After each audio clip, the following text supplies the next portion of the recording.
I'm trying to just be strong for everybody and for my babies. Domestic violence has struck once again in the Mid-South, leaving a wife and her estranged husband dead, and their families searching for answers. So what's being done to keep this from happening again? We have men, women, children. It doesn't matter any color or creed. Domestic violence is very prevalent. How leaders are working to change the laws and ensure there is protection for domestic violence victims, plus student support. People immediately jumped on social media saying that it wasn't fair, it wasn't right. Ole Miss students are outraged with the ousting of their beloved chancellor. Breaking news, a Memphis firefighter is charged after what Memphis police are calling a possible heroin overdose. James Anderson's charged with possession with intent to sell. Investigators say a woman noticed Anderson unconscious in a van with a syringe sitting in his lap. When she called police, they discovered what appeared to be 2 packages of heroin. Anderson is now relieved of duty pending an investigation. WMC Action News 5's Sasha Jones is working to learn more now about this arrest, and we will have an update for you tonight at 10 o'clock. Well, the often private issue of domestic violence has once again become public and in a major way after a husband shot and killed his estranged wife as she tried to go into work. It all happened in front of a Whitehaven supermarket located on the corner of busy Shelby Drive and Elvis Presley Boulevard. This comes just days after an ex-boyfriend of a Mid-South woman was killed at a West Tennessee bank. Our team has been looking at this growing problem and what's being done to protect victims. WMC Action News 5's Felicia Bolton joins us live with how law enforcement agencies are working now to keep a tragedy like this from happening again. Felicia? Well, in Shelby County alone, there are more than 1,000 active warrants out for domestic violence. In the midst of the Whitehaven tragedy, a task force kept working today to make sure these violators are put behind bars. Deputies with the Fugitive Task Force are going door to door to round up men and women with warrants for domestic violence. It's far from an easy task. People move a lot here in Shelby County, and also people may work, or they might just be out of the house going to the grocery store. As of today, there are 1,235 total active domestic violence warrants. Of those, 94 are for felony charges. Last year, there was more than 3,500 domestic violence warrants issued. This year, for January, 262 domestic violence warrants were issued, and for February, 245. Domestic violence is a very high in Shelby County, as well as in all throughout the United States. We have men, women, children. It doesn't matter any color or creed. Domestic violence is very prevalent. And in order to break the cycle of abuse, deputies say there has to be more done than just locking up the abuser. If a domestic violence situation did occur, they are seeing their mom hit on their dad or their dad hit on their mom, and that affects them in the future. Rehabilitation people, those type of people, will be the ones to help stop this matter. And possibly just parents teaching their children the right way. Well, the Shelby County Sheriff's Office is in the early process of applying for a grant to get more funding for domestic violence in this particular area. It could be a major link at rehabilitation for abusers and education for families. Reporting live in Memphis, Felicia Bolton, WMC Action News 5. And tonight we're learning more about the history of this estranged couple. WMC Action News 5's Jerry Askin continues our team coverage now live with what he's uncovered about the couple. Jerry? That's right, Joe. First of all, surely a tragic day here in Whitehaven. Police say the shooting all happened here at the Kroger on East Shelby Drive. Now, 2 families left to grieve. It's very hurtful. I just feel sorry for the babies. Legina Saquon Mitchell says she never saw this coming. Her cousin, Rodriguez Hunter, now dead. According to family, he shot his wife, Shatoya Hunter, then shot himself. All happening here in this Kroger parking lot Wednesday morning. It's not his character, so I don't know what pushed him to doing that or anything. Shatoya Hunter was about to walk inside for work when her husband showed up and began ramming her car on the driver's side. When she got out, he began shooting. Police say he shot her, then took his own life, all according to police. Nobody deserved this. I mean, nobody. Shatoya's oldest daughter says the two were married, had 2 kids together, but they were separated and he wanted her back. She says they would argue a lot. I feel like if she just would have went and involved the police or someone a while ago, probably would have been prevented. And the grocery store here on East Shelby Drive, the Kroger, is back open for business. All appear to be normal now, again, after a scary morning here in Whitehaven. For now, we're live in Whitehaven. Jerry Askin, WMC Action News 5. Domestic violence not only impacts women, but also men and children. If you are a victim, I am asking you, I'm pleading with you to get help. There are plenty of resources out there to help you get out of a relationship before it's too late. We have some of those resources listed on our website right now at WMCActionNews5.com. And coming up, Conji Anthony takes a look at how lawmakers are working to better protect victims.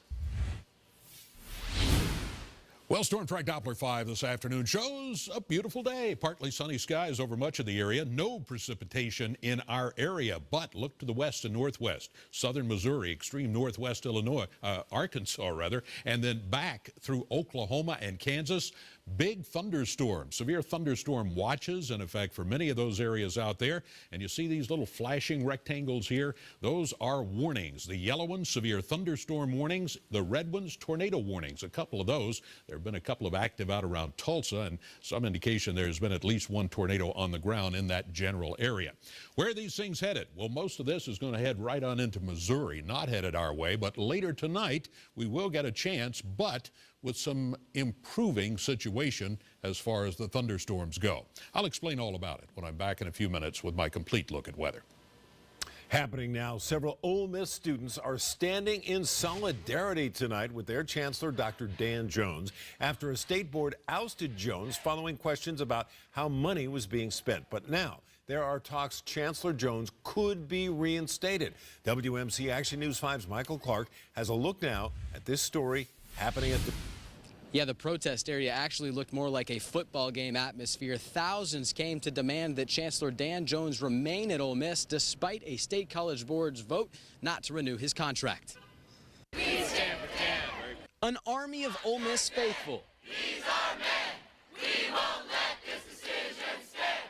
Packed the area in front of the Lyceum to back Chancellor Dan Jones, who may lose his job after a state board voted not to renew his contract, a decision that sent shockwaves around Mississippi and among students like Catherine James. The ultimate goal is for Dan Jones to continue to serve this university and the state, but I think if nothing else, we need these decisions to be more transparent. Jones is known for tackling controversial issues that have plagued the university, like race relations and sexual orientation. Kevin Brown says Ole Miss has come a long way with some of Jones's changes. Coming here, I got a lot of criticism because of me being African American, but I feel comfortable here at the university.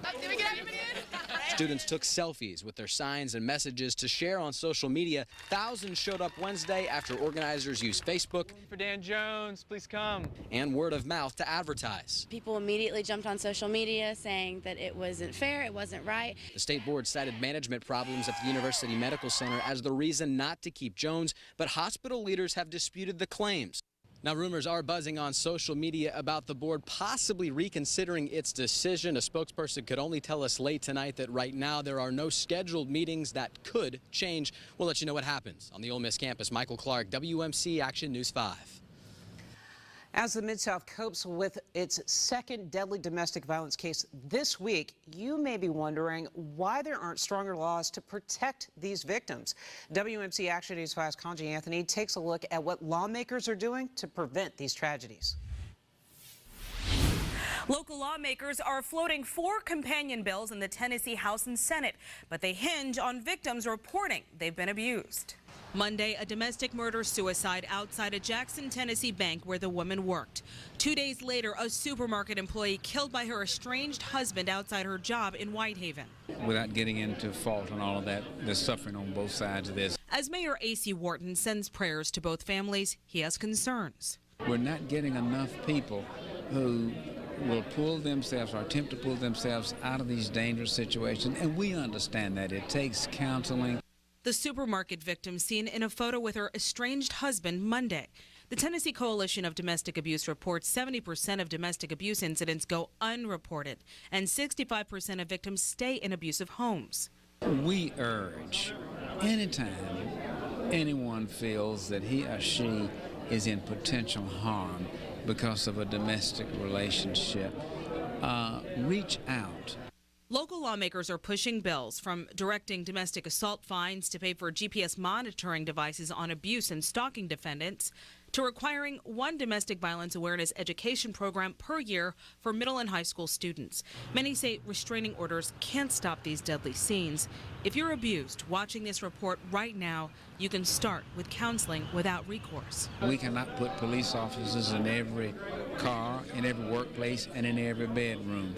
So for those of us who know of individuals who are in harm's way, but for whatever reason, there's a way for them to get help, and it doesn't cost anything. The Family Safety Center is a one-stop shop if you just need to talk with someone or you need legal help. Call the 24-hour hotline 901-222-4400. We have posted all the bills on the WMCActionNews5.com homepage. Just look for my story.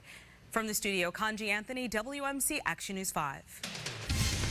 Finally, breaking news now. Fire crews are on the scene of a deadly house fire in Walls, Mississippi. It's unclear the identity of the victim or what started that fire or if anyone else is hurt. We'll continue to follow this situation for you.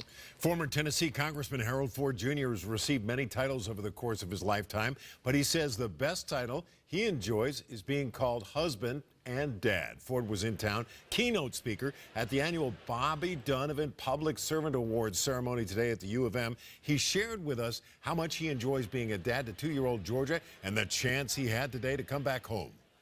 Nothing quite replaces or replicates Memphis and all that it means to me, and the fact that my life and all of the opportunities, if not all of the opportunities that I've had, have been a direct result of the confidence and the trust that people in this community and people, particularly in the 9th District, placed in me almost 20 years ago now. And the former congressman's big announcement today, another Ford is on the way. Harold Jr. and his wife Emily are expecting Harold Ford III this May. In fact, May the 11th, Harold Ford Jr.'s birthday. Congratulations to the Fords. New and next at 6. These can cost upwards of $70,000. It's expensive, saving the lives of thousands of children fighting childhood cancer and other catastrophic disease.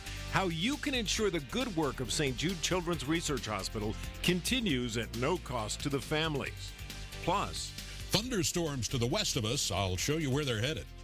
And all new at 10, a necklace may have saved her life. Tonight, we sit down with the bank employee who survived being shot after a robber wanted to get into the vault.